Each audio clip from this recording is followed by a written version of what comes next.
Welcome to this episode of Becoming an Elite Financial Advisor. I'm Sten Morgan. I'm an advisor just like you. The purpose of this podcast is to share great ideas from around the country, from advisors that we get to coach in our EAN community to experts that we bring in to share great ideas with you. Today, I want to hang out with you and I want to tell you about my top 5 takeaways from the Alex Hormozi event, the acquisition.com event that I went to in Vegas a few weeks ago. You will hear takeaways on how to level up and scale faster, how to find the points of resistance in your business so you can push through those and see rapid growth. It was a great event. I encourage you to attend it. Let's jump in.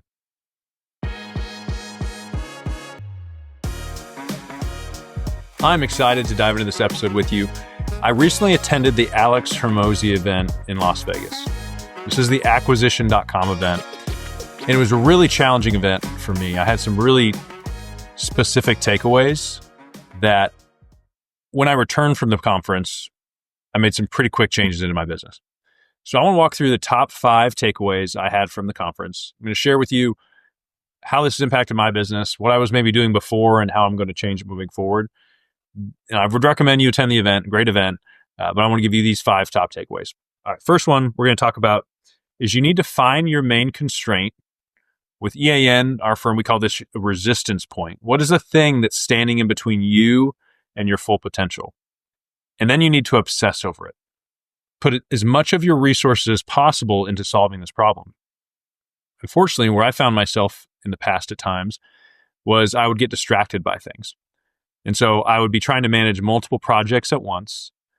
And while I was moving those balls forward, I was not experiencing 10x results in one of those areas. So for me as a financial advisor, I experienced some success in my business. I finally went from where I was worrying and how I was going to pay my bills to, hey, I actually have enough revenue in the bank, so I know I'm going to pay my employees. I know I can pay my bills. And it gave me the ability to rest. But it also gave me the ability to dream. And, as a visionary, I wanted to create new things and write books. And it distracted me from focusing on what is the main thing standing in my way. So for most advisors, and as you reflect as I say this, is yours revenue? Meaning, should that be the thing you're focusing on at all costs, or are you focusing on things that are less important than that? And so as an advisor, I think through different resistance points or constraints. And at EAN, we talk about, is it prospecting or revenue? Is it your expertise or your ideas? Is it your thinking? Is it a mindset issue? Is it about operations or systems? Or maybe it's just your ability to communicate where you get clients' attention, but you're not closing them. And so I know in our community, we spend a lot of time, we'll try to figure out what is your main constraint if you hang out with us, what is the resistance that's holding you back, and then how do we attack that as aggressively as possible. There are times in my career where I thought I was doing this, but I was doing kind of a light version of it. I was not fully focusing my team, every investment dollar into my business to attack one main point of resistance or constraint that was going to have the biggest impact on my flow through my pipeline. I was solving a lot of small problems all the time, but I was letting those small problems distract me and I wasn't focusing on the main one. So first kind of big takeaway that really kind of rocked me was live there with these experts, and they called me out and they said, you are distracted. You need to focus on the main constraint and solve it at all costs. All right, number 2. You need to have a great product, but then you need to focus on revenue. When I heard this point and they flushed it out, what the term that came to mind for me was GETMO. GETMO, good enough to move on. And this was something, if you're a perfectionist in your business and you find yourself spending way too much time trying to take something, from a 2 out of 10 to an 8 out of 10, and you can stop there, but you pursue the 10 out of 10. I just want it to be perfect. I want my website to be great, so I'm never going to roll it out. I shot some new video content, but it's not perfect, so I'm just going to keep iterating it. Your product needs to be great, but then you need to focus on revenue at all costs. So as an advisor, if you're struggling and you don't have enough revenue to have the lifestyle you want, to hire the team you want, do not keep iterating your product. If it's a 2 out of 10, yeah, let's level that thing up. Let's make it great. But if it's a 7, 8 out of 10, it's good enough. Now you need to focus on revenue at all costs, because revenue opens up other opportunities. You can hire people, which maybe increases the expertise of your firm, or it takes away things that you're doing that you shouldn't, gives them to another team member, so frees you up to better serve your clients. So if you believe in your product, and this is where you need to ask for input, if you're in our community, this is stuff we talk about all the time together, is it good enough to move on? Or is your system need to be fixed temporarily so it can handle new clients? Is the way you deliver financial plans high quality? Do you have great ideas? And as soon as you get those things to a good point, you should probably say for the next 12 months, I'm solely focused on revenue. And the things that are going to try to distract me to maybe tweak my product, or maybe my fact finder can be a little better, is you say, no, it's good enough for now. I'm going to go help a lot of people, generate a lot of revenue. And then maybe at the end of 12 months, I will pause and reflect and see what things need to be changed or adjusted. So that was a great takeaway. Have a great product and then focus on revenue at all costs. The next one, this was really challenging for me. Great line by Alex where he said, you need to trade novelty for loyalty. And for all the dreamers out there, for all the visionaries, for the creative business owners, for the marketing minds, this is for all of us that enjoy the newness of things at times, that you could get comfortable with your current business. Your team could be, operating at a good level, and you say, I just need something else. If you take yourself away from your core business and get distracted by smaller things, the novelty of the newness, you're going to hurt your core business. So the way this worked for Legacy is that as soon as I hit a certain level and I got some national awards and I was like, well, I kind of figured this business out, I was less excited about doubling my personal income and doubling the amount of clients I served in that moment. And so I had this newfound freedom of time to focus on some other things, but it hurt my core business. I wasn't as present with my team, so they didn't have enough clear direction. Our clients were happy and we were still growing, but there was a lot more people out there that needed what we had to offer. I just wasn't giving it the appropriate amount of time. So another core point they taught was 70-20-10. 70% of your time should be focused on doing more of what you're already doing that works. 20% of your time should be spent making that thing better. 10% of your time should be focused on something new. There's been times in my career where it was flipped. I was spending 70% of my time writing a book or doing something new, creating a course. 20% of my time, doing what worked, and 10% making it better. Well, I was challenged by these thoughts and I had to sit there in my seat while they called me out. They called the room out, but I felt at times they were talking to me, that it was true. And I think there's times even in our live events where we say a truth, it's hard to argue, but we want to rationalize why we were doing what we were doing. And there's probably always reasons.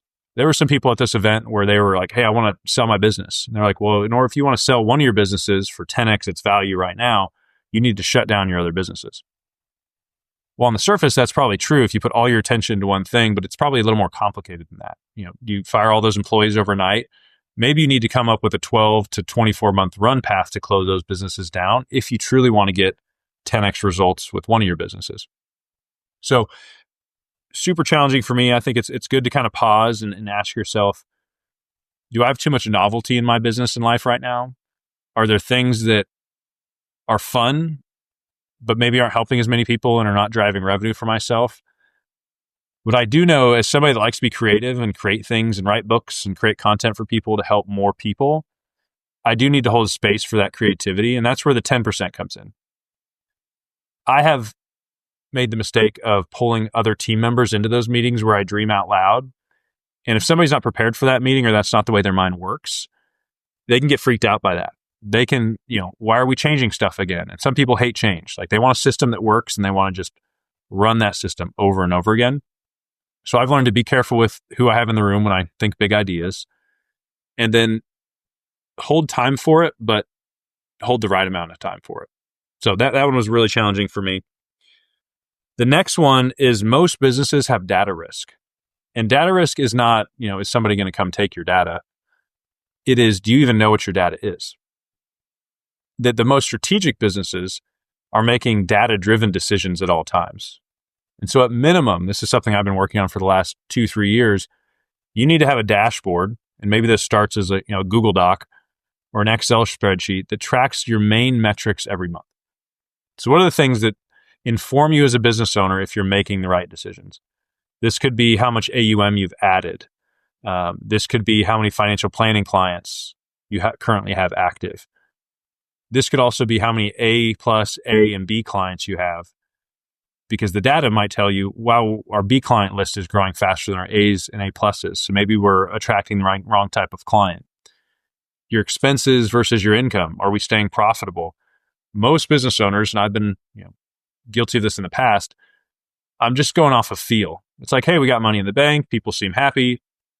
I have my AUM fees that are going to pay me. I got some financial planning prospects in the pipeline. And the enemy of great is good. That's probably working for you to some degree. But if you want something great, like if you want your full potential and you want to be a savvy business owner, that when you're in a room of business owners and everyone else is talking about their dashboards and their data, as opposed to you sitting there embarrassed, you're like, I don't know any of that stuff. I just know I make good money and it all's probably hopefully going to work out. You need to level up your level of data. And so for us, we're working on dashboards internally at Legacy to where I can track all my AUM, financial planning, revenue data. But there's also some really interesting metrics if you want to try to scale and sell your business someday. EBITDA. When we invest money in our business, what type of return do we usually get on each dollar? What's our prospect pipeline look like?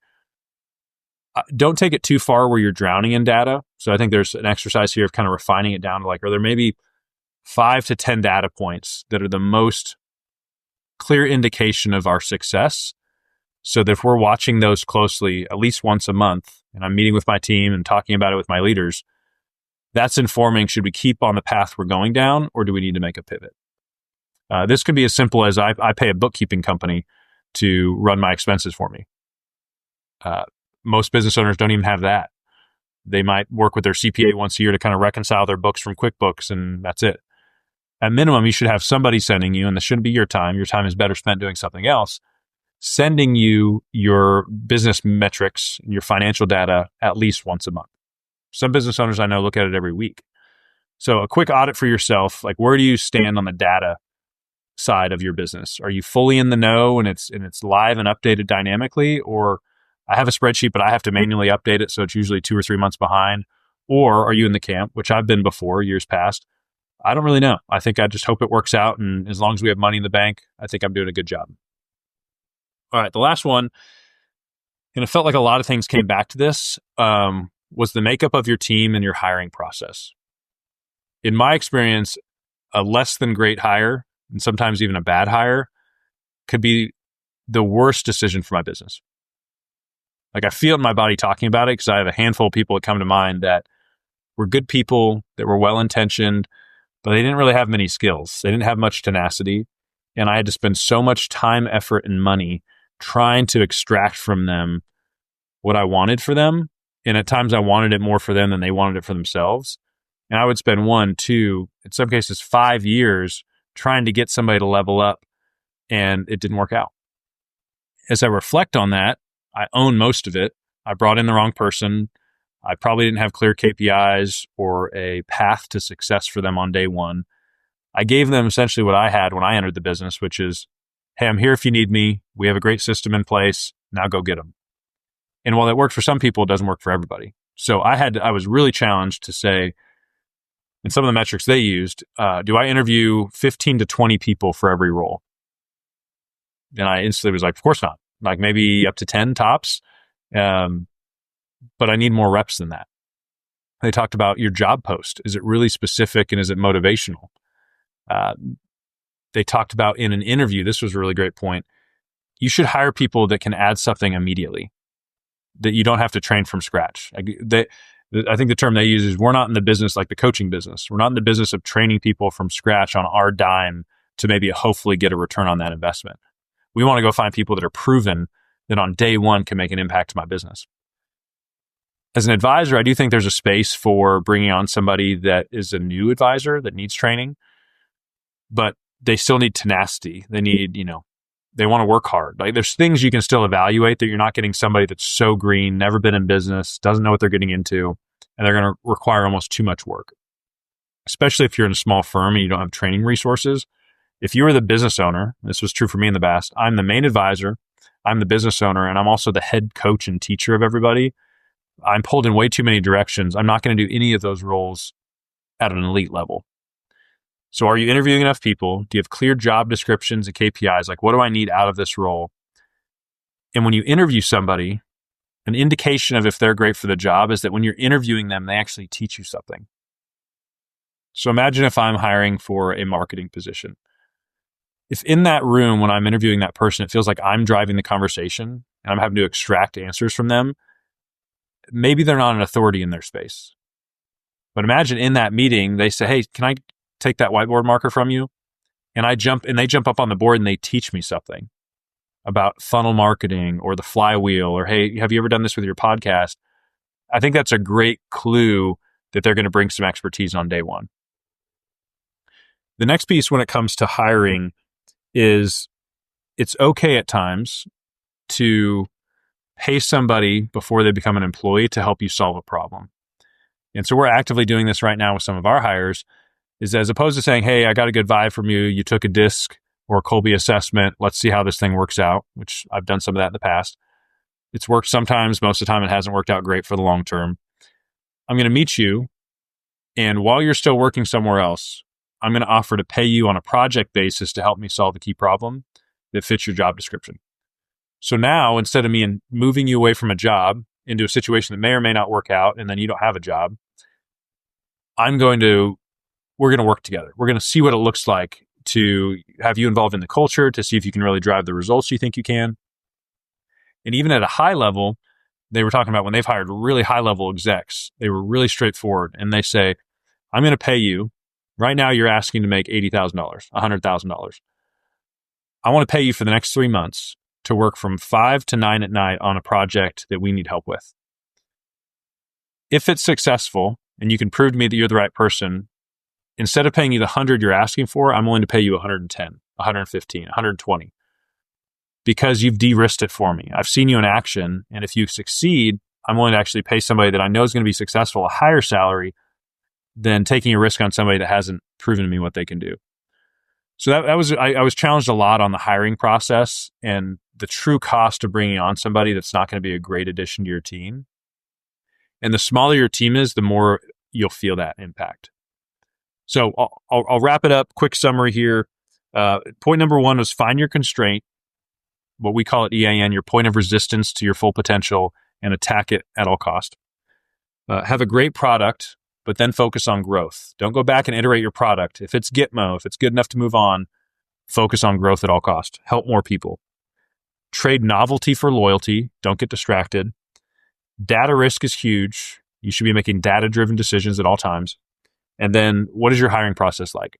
If you were to say from 1 to 10, 10 being it's so dialed in, I have a line of people waiting for jobs in my company, we have a super clear job description with KPIs, or 1, I know I need people, I'm just not hiring because I don't know what to do. A 3 is I'm trying to hire people, I just don't have a system around it. That could be some of the most costly mistakes for your business that you need to dial that in. Hope this was helpful. Check the event out. It was really great. I'm glad we went. I took my director of ops with me. And I learned a lot. I was challenged. At times you need to get out of the office to be challenged so you can kind of look at everything you're doing and say, is it working? Is it great? Or is it good, but I actually want it to be great?